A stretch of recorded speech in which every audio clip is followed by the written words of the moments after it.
Hey, what's going on, my people? And we here with another video.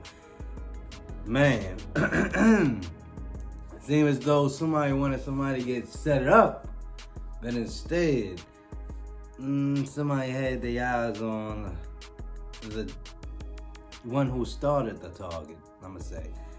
But let's let them talk about it. Let's hear. Ever thought you played somebody, and then you realize you the one got played? Like somebody was playing chess with you in real life. This story a prime example of that.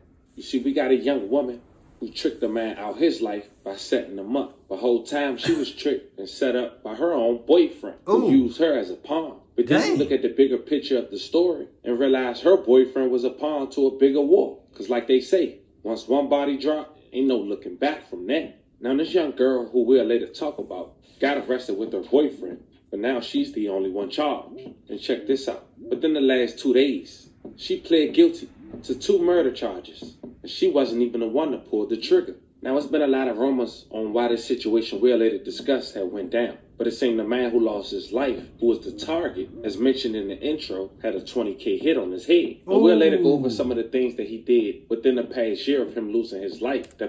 Oh, come on now. Can y'all see the flip? Can y'all not see the flip? He wanted the 20,000 himself. Probably don't even give a fuck about the boyfriend.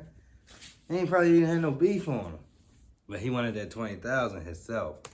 Possibly made him a target. But it's important to say this out the gate. If you live in life trolling people and people who lost their life, you're not doing nothing but making yourself an even bigger target. So in this video, we're going to go over the public facts of this case. And we also going to go over the public facts that's not mentioned in the news. So before we go over this one, remember, I don't give you no angle. I just give you the story. So with that being said, make sure you like, comment, and subscribe. We'll jump right to it. Fam, this Jaquan Pickens, a.k.a. Jake Jit. He's a rapper from Florida. He made his biggest track about 2 years ago that featured his associates from 6 Block, K-Shorty, and La Cracker. It was a track titled After Ops, with a little under 8 million views and counting. Pockets full, devil them not saying chasing no hole, cause the bitch be thoughts, run the game on me, that's all she not trying to run on. But on the 3rd week of August of 2023, Jake Jit would get chased by his opposition on the freeway. He was also shot. He ended up crashing into a semi-truck that was a FedEx truck, which is later key to the video with this opposition trolling.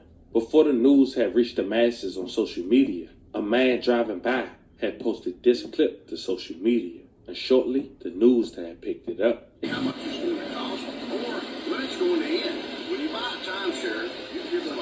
Dang.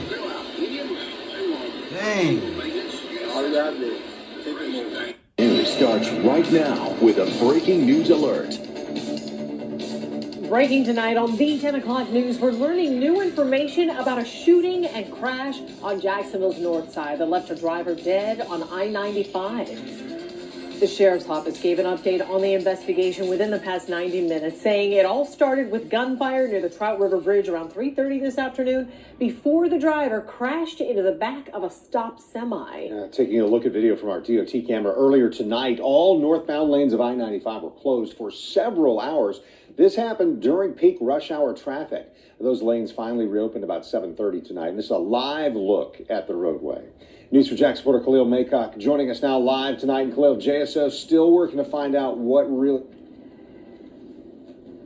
They are, and that's because they don't have too much information at this time. They do say that the man who died is believed to be in his 20s, but they don't know his exact cause of death. They don't know how many shots were fired at his vehicle. Man, might say it on later through the video, but man, let me know what that he might say. Let me know what that man had a 20,000 thing on his head for. Like, why he had that? What the hell he do? I just want to know. I'm just curious. Or a suspect information. So this is a video. ASO says they don't know what could have led to the shooting, but they're working to find out. They also say there were some people on the highway at the time of the shooting, but they weren't able to give them too much information. JSO also doesn't have information of a suspect, but they say it's possible the victim and the shooter may have known each other. It does appear to be isolated. It doesn't appear like it was random. So we just encourage anybody, just always be aware of your surroundings. It didn't take long for Jake Jit opposition to mock him on social media. And one of those individuals was a guy named Tilly, just 19 years old. It seems he repped an alleged gang called NHG, No Hospital Gang, who allegedly the founder is a member that's locked up to this day. A guy who go by the name of Queso, who is allegedly the right-hand man of Jacksonville's superstar rapper, Young and Ace. It was only 48 hours since Jake Jit had lost his life, and Tilly wasted no time going to his then Twitter account and writing, "The F they mean," with the picture, "Hi, your package is delayed due to," with nothing else mentioned. And then he wrote, "I'm mad as bruh, my package still ain't come. What the f going on?" And then this man had the nerve the next day to post Jake Jit deceased body from inside the vehicle on his Instagram. What?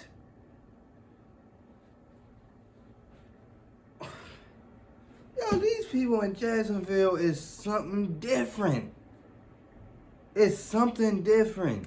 At it, your guess is good as mine. So as you can see, Antonio Tilly Jr., at just 19 years old, had a huge target on his back. And having a $20K bounty could possibly have something to do with all that trolling the deceased. Gotcha. 5 weeks later, Gotcha. since Tilly made his distant tweet and post, he was ambushed, shot, and killed after he was assuming he was meeting up with the girl who was allegedly the girlfriend of his opposition. Fam, meet Jaquan Mills, 22 years old, and Diamond Harris, 23 years old. Apparently, they was boyfriend and girlfriend. It was October 6, 2023. A double M had took place near Caden Drive for a high-dollar contract killing. Detectives believe Harris had lured one of the victims, 19-year-old Antonio Tilly Jr., who thought he was meeting her for a date. Investigators accused Mills of killing Tilly instead and collecting half the bounty, $10,000. And caught up in this hit was the Uber driver, 31 years old, Brian Grunt. May he rest in peace and love condolences to his family. Mills and Harris was arrested a month later. Jacksonville double murder earlier this month was part of a $20,000 gang hit. Damn, they to an killed. arrest warrant. We just received these mugshots of Jaquan Mills and Diamond Harris, arrested last week in the murder of a local teenager and a man who was driving him for Uber. Community advocates say this shows how out of control gang violence is here in our city. News 4 Jax reporter Vic Michelucci tells us detectives believe the victims were set up. A high-dollar hit. Jacksonville detectives believe this October 6th double murder in Moncrief was not random. Instead, it was a gang-related contract killing worth $20,000. The dollar figure that's attached to that is fairly high. We found this information in the arrest reports for 22-year-old Jaquan Mills and his girlfriend, 23-year-old Diamond Harris.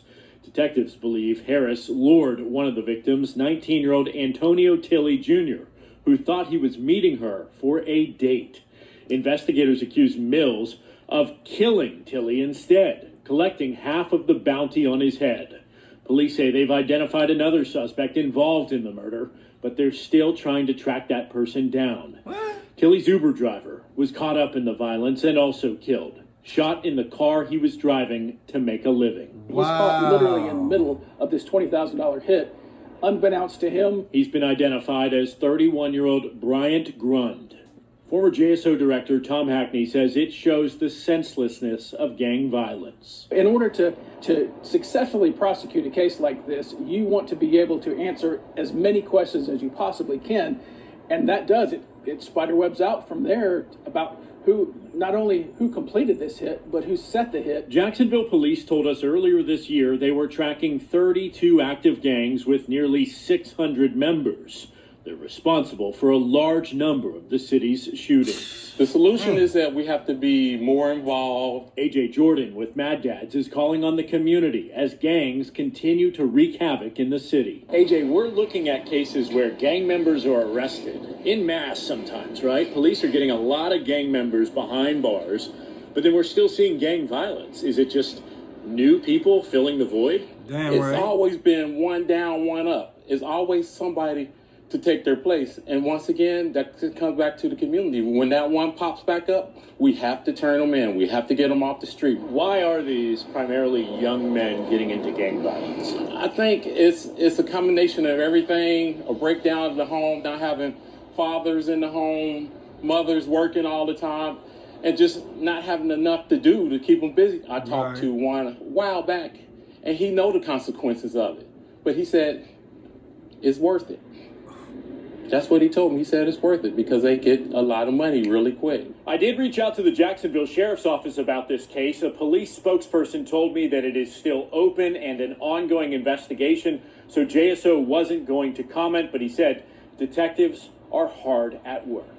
Now, it's been 7 months since they've been arrested, and it seems only Diamond Harris is still charged for the imp. Her boyfriend, he walked away scot-free, and authorities is not giving a clear indication onto why. You can only assume he may be cooperating, or he just walked off due to lack of evidence. Right. But as of Diamond, it seems she pled guilty to both M's, and she had the nerve to ask the judge for some mercy. Jacksonville woman who killed an Uber driver and his passenger is set to learn her punishment. Diamond Harris pleaded guilty to the murders of the Uber driver Brian Grun and the passenger Antonio Tilley. We're told the passenger was a 19-year-old man with a $20,000 bounty. The shooting happened back in October of last year. Harris was originally charged with accessory in the murder, and her charges were upgraded a month later to second-degree murder. Harris faces up to 2 life sentences and is set to be sentenced at the end of July. The other suspect in the case, Jaquan Mills, was released from prison. His murder case no longer exists in online police records. We did reach out to the state attorney's office to learn why that's happening.